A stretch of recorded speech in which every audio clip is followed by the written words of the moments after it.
50 दिन ये रुक नहीं रही है, तबाही नहीं रुक रही है। ज़ेलेंस्की दुनिया के, वो तो हम बोल चुके हैं सर, हर एक संसद में जाने के लिए तैयार रहते हैं, लेकिन उसके साथ साथ जनरल साहब अब उन्होंने और नेताओं को बुलाने के शुरू कर दिया है। बोरिस जॉनसन आए, वहां पे पूरा वीडियो लगाया गया, बढ़िया कैमरा लेके 4-5 लोग निकले उनके प्रेसिडेंशियल पैलेस से, आम जनता खड़ी है, हाय हेलो सब हो रहा है, लेकिन असलियत तो ऑन ग्राउंड दिख रही है ना जनरल साहब। देखिए ऐश्वर्या, पहले तो मैं जब पहले दिन आपके शो पे आया था, हाँ। दुनिया लड़ाई की बात कर रही थी और आपके शो पर आपने कुछ इकोनॉमिक आंकड़े दिखाए थे और दिखाया था कि ये युद्ध का जो एक डायमेंशन है बहुत बड़ा, वो डायमेंशन ये है कि वेस्ट और अमेरिका रशिया को इकोनॉमिकली वीक करना चाहता है और रशिया को कहीं ना कहीं इतना इकोनॉमिकली वीक करना चाहता है कि रशिया ये लड़ाई इकोनॉमिक उस पर हार जाए। और दूसरी तरफ एक बात बहुत बड़ी मैंने उस दिन आपके सामने बोली थी कि रशिया भी बगैर नाटो कंट्रीज में जाए, नाटो कंट्रीज को यूक्रेन की सरजमी पर इतना कमजोर कर देगा कि यूरोप के अंदर भी हाहाकार मचेगी और यूक्रेन में भी हाहाकार मचेगी। अभी कुछ हाहाकार मचने लगी है, यूरोप में प्राइसेस बढ़ने लगे हैं, यूरोप में फूड शॉर्टेजेस होने लगी हैं, रशिया में तो कोई शॉर्टेज नहीं है। तो अभी ये लड़ाई जहां यूक्रेन के यूक्रेन की जमीन पर नाटो और रशिया को फंसाना चाहता है, अमेरिका रशिया को फंसा के रखना चाहता है, वहीं रशिया भी चाहता है कि लड़ो लंबी, मेरे में स्टेमिना है, मैं जब तक लड़ूंगा जब तक बिल्कुल वेस्टर्न कंट्रीज इकोनॉमिकली वीक नहीं हो जाएंगे यूरोप में, जब तक जो यूक्रेनियन लोग हैं वो अपने देश की नेतृत्व के खिलाफ आवाज नहीं उठाएंगे कि पूरे के पूरे यूक्रेन को तबाह नहीं करवा दिया। वरना जो मिलिट्री ऑब्जेक्टिव है वो तो कभी भी हासिल कर सकता था रशिया, और वो हासिल कर भी रहा है।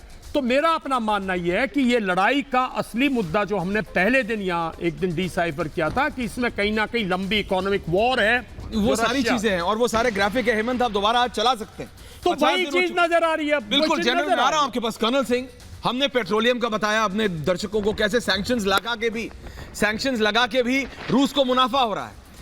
यूक्रेन के नाम पे सर कल परसों दोबारा 800 मिलियन का अमेरिका ने 800 मिलियन यूएस डॉलर्स की military add in the form of, यानी वेपन्स देंगे, बंदूक देंगे, टैंक देंगे, तोप देंगे और दे रहे हैं। वो 800 मिलियन किसके पास जा रहे हैं? अमेरिकी कंपनियों के पास जा रहे हैं। तो कान सीधा नहीं पकड़ रहे, घुमा के पकड़ रहे। हेमंत वो ग्राफिक निकाल लीजिए आज आप जरा, तब तक कर्नल साहब बोल रहे हैं। कर्नल साहब प्लीज बताइए।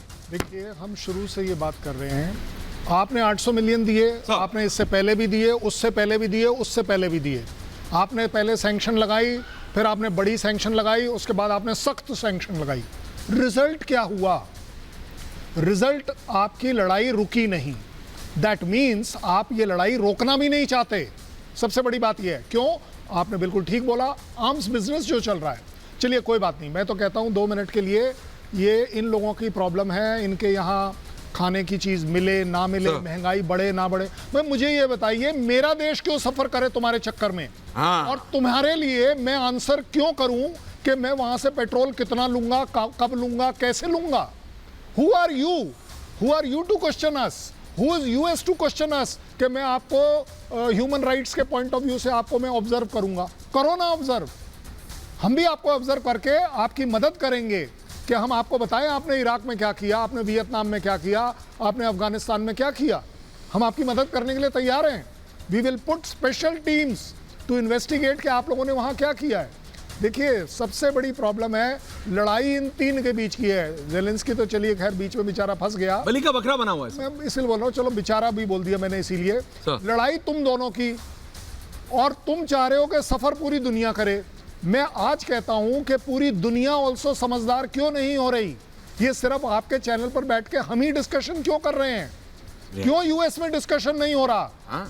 क्यों मॉस्को में डिस्कशन नहीं हो रहा? कोई फर्क पड़ रहा है उन्हें? उन्हें कोई फर्क नहीं पड़ रहा। क्यों?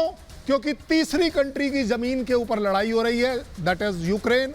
वहां के लोग मर रहे हैं, वहां पर डिस्ट्रक्शन हो रही है, वहाँ की इकॉनमी डाउन हो रही है। मैं कह रहा हूँ चलिए इकॉनमी के ऊपर हम बात कर लेते हैं। पूरी दुनिया ने कह दिया 90% यूक्रेन बर्बाद हो गया। उसके बाद वर्ल्ड बैंक ने कह दिया 50% इकॉनमी इस साल के अंत तक यूक्रेन की कम हो जाएगी। 50% क्यों भाई? 90% जो कंट्री डिस्ट्रॉय हो चुका है, ये आप लोगों का कहना है, उसी की इकॉनमी में फ्लरिशिंग चल रही है। वाह, क्या तरीका है? This is called as information warfare. पूरी दुनिया को आप मिसलीड कर रहे हैं ये दिखाकर। ये जो ह्यूमन राइट कमीशन से आपने रशिया को निकाल दिया, वेरी गुड, आपने निकाल दिया ना। अब आपने क्या कर दिया? अब आपने रशिया को अलाउ कर दिया कि आज के बाद आप ह्यूमन राइट वायलेशन कर सकते हैं। साहब